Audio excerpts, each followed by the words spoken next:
ज्यादा सोचना बंद कैसे करें? तो दोस्तों, आज की इस वीडियो में हम इसी टॉपिक पे बात करने वाले हैं। तो चलिए आज का वीडियो स्टार्ट करते हैं। जिस पल आप किसी ऐसी चीज के साथ पहचान बना लेते हैं जो उससे अलग है, जो आप वाकई हैं, तब मन की गतिविधि शुरू हो जाती है। आप उसे रोक नहीं सकते। क्या आपने कोशिश की है? आप खुद को घास डालते हैं और बस जीवन गुजारते रहते हैं। खुद को घास डालना बंद कीजिए। 24 घंटे के लिए बैठकर मन को रोकने की भरसक कोशिश कीजिए। आप पाएंगे कि यह आपको हर जगह ले जा रहा है। 3 दिन में आप पागल हो जाएंगे। यह खराब खाना खाने के बाद पेट में गैस बनने के जैसा है। अगर आप उसे रोकने की कोशिश करते हैं तो उसका कोई फायदा नहीं है। आपको बस खराब भोजन खाना बंद कर देना है। आपकी पहचानें गलत हैं, और एक बार जब पहचानें गलत हो जाती हैं तो मन की गतिविधि बिना रुके जारी रहती है। आप उसे रोक नहीं सकते, चाहे आप जो कर लें। बात बस इतनी है कि अगर यह एक सीमा के अंदर है तो आपको लगता है कि यह सामान्य है। यह सामान्य नहीं है। आप पागलपन के सामाजिक रूप से स्वीकार्य स्तर के अंदर हैं। हर कोई उसी तरह से है, तो आपको लगता है कि यह ठीक है। लेकिन आप मन में एक भी विचार लाए बिना यहां यूं ही बैठने के आनंद को नहीं जानते। अगर मैं खुद को 4-5 दिनों तक बंद कर लूं तो उन 4-5 दिनों में मुझे एक भी विचार नहीं आएगा। मैं कुछ भी नहीं पढ़ूंगा, यहां तक कि खिड़की के बाहर भी नहीं देखूंगा। बस बिना किसी विचार के मैं बैठा रहूंगा। मान लीजिए आप शानदार सूर्योदय को देखने लगे। कुछ देर के लिए आपके विचार गायब हो गए क्योंकि कहीं विशाल कुछ घटित हो रहा है, या आप किसी ऐसे काम में डूब गए जो आपको महत्वपूर्ण लगता है। उस समय कुछ देर के लिए विचार गायब हो जाते हैं, और वही आपके जीवन के सबसे सुंदर पल होते हैं। अगर आप किसी अधिक विशाल चीज के संपर्क में आते हैं तो छोटी चीजें स्वाभाविक रूप से गायब हो जाती हैं। आपके भीतर जीवन का जो स्रोत कार्य कर रहा है वह विचार प्रक्रिया से कहीं अधिक विशाल घटना है। चूंकि आप उसके संपर्क में कभी नहीं आते, इसीलिए यह विचार इतना महत्वपूर्ण बन गया है। या यूं कहें कि अगर आपको अपने विचार बेहद महत्वपूर्ण लगते हैं तो इसका मतलब है आपके विकृत नजरिए में सृष्टिकर्ता का सृष्टि महत्वपूर्ण नहीं है। आपकी अपनी सृष्टि बहुत ज्यादा महत्वपूर्ण हो गई है। आप अपने भीतर मौजूद सृष्टिकर्ता पर ध्यान नहीं देते और नहीं उसके सृजन पर, बस आप अपने ही सृजन से साथ व्यस्त हैं। क्या यह सृष्टिकर्ता का घोर अनादर नहीं है? आपका ध्यान आपके अंदर मौजूद जीवन के स्रोत पर एक पल के लिए भी नहीं गया है। अगर आप यहाँ बस यूं ही बैठ पाने के आनंद को जानते, कुछ सोचते हुए या कुछ करते हुए नहीं, बस एक जीवन के रूप में, तब जीवन बहुत अलग होता। जब बात बाहरी दुनिया की आती है तो अलग अलग इंसान की काबिलियत अलग अलग होती है, लेकिन बात जब आंतरिकता की आती है तो हम सबकी क्षमता एक समान है।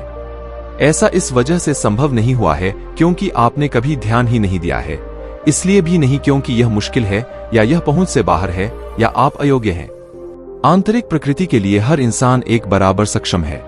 बाहरी कार्य के लिए, चाहे आप बिल्डिंग बनाना चाहते हों या खाना पकाना चाहते हों या कोई दूसरी चीज करना चाहते हों, हमें से हर किसी की काबिलियत अलग अलग है। लेकिन बात जब आंतरिक सच्चाई की आती है तो उसमें हम सब एक समान काबिल हैं। यह एक व्यक्ति के साथ घटित हुआ है और दूसरे व्यक्ति के साथ घटित नहीं हुआ है। ऐसा सिर्फ इसलिए है क्योंकि उसने ध्यान नहीं दिया है। बस इतनी ही बात है। लोग इन निष्कर्षों पर पहुंच गए हैं कि आध्यात्मिक प्रक्रिया बहुत मुश्किल है क्योंकि वे गलत चीजें करते रहते हैं। बाहरी दुनिया के साथ आपको एहसास हो गया है कि जब तक आप सही चीजें नहीं करते वो काम नहीं करेंगी। यही अंदर के साथ भी सच है। किसी दिन एक यात्री पास के गांव में आया और पूछा, ईशा योग केंद्र कितनी दूर है? गांव के एक लड़के ने जवाब दिया, यह 24,996 मील दूर है। उसने कहा, क्या इतनी दूर? लड़के ने कहा, हाँ, जिस रास्ते पर आप जा रहे हैं उधर से अगर आप पीछे घूम जाएं तो यह बस 4 मील है। आप एक दिशा में देख रहे हैं और आध्यात्मिक होने की कोशिश कर रहे हैं। अब यह एक बहुत लंबा रास्ता है। आपको पूरे ब्रह्मांड का चक्कर लगाकर वापस आना होगा। अगर आप बस पीछे घूम जाएं तो यह यहीं पर है, क्योंकि आप जिसे खोज रहे हैं वह आपके भीतर है, आपके बाहर नहीं। जो चीज आपके भीतर है उससे आपको कोई भी वंचित नहीं कर सकता, स्वयं आपके अलावा। क्या कोई आपको अपनी ही आंतरिकता में प्रवेश करने से रोक सकता है? अगर यह नहीं हो रहा है तो आपको समझना चाहिए कि आपने आवश्यक इच्छा शक्ति नहीं पैदा की है। दूसरी कोई वजह नहीं है। क्या आप अपने मन से बाहर हैं? अभी विचार को दबाने की कोशिश मत कीजिए। सबसे बड़ी भूल यह हुई है कि लोगों ने आपको बता दिया है कि अपने मन को कंट्रोल करो। जैसे ही आप अपने मन को कंट्रोल करने की कोशिश करते हैं तो आप खत्म। मान लीजिए आप अभी शांभवी महामुद्रा का अभ्यास कर रहे हैं। अगर आप प्रक्रिया करते हैं तो वह आपके और आपके शरीर के बीच, आपके और आपके मन के बीच थोड़ी दूरी पैदा कर देगी। आप शांभवी करें और यूं ही बैठे रहें। आपका शरीर यहां है, आपका मन वहां है, और जिसे आप मैं स्वयं के रूप में देखते हैं वह कहीं और है। एक बार जब यह अंतर आ जाता है तब मन के साथ कोई संघर्ष नहीं रह जाता। एक बार जब आप मन से बाहर आ जाते हैं फिर कोई समस्या नहीं होती। अगर कोई आपसे कहता है तुम अपने दिमाग से बाहर हो, यानी आउट ऑफ माइंड हो, तो उसे आप अपना अपमान मत समझिए। यह सबसे बड़ा सम्मान है जो वे आपको दे सकते हैं। वे आपसे कह रहे हैं कि आप एक बुद्ध हैं। बुद्ध का मतलब है कि वह इंसान जो अपने दिमाग से बाहर है। लोग सोचते हैं कि दिमाग से बाहर होना पागलपन है। यह पागलपन नहीं है। पागलपन हमेशा दिमाग में होता है। अगर आप अपने दिमाग से बाहर हैं तो आप 100% समझदार होंगे। वह पागलपन का अंत है। अब आप जीवन को बस वैसा ही देखते हैं जैसा वह है।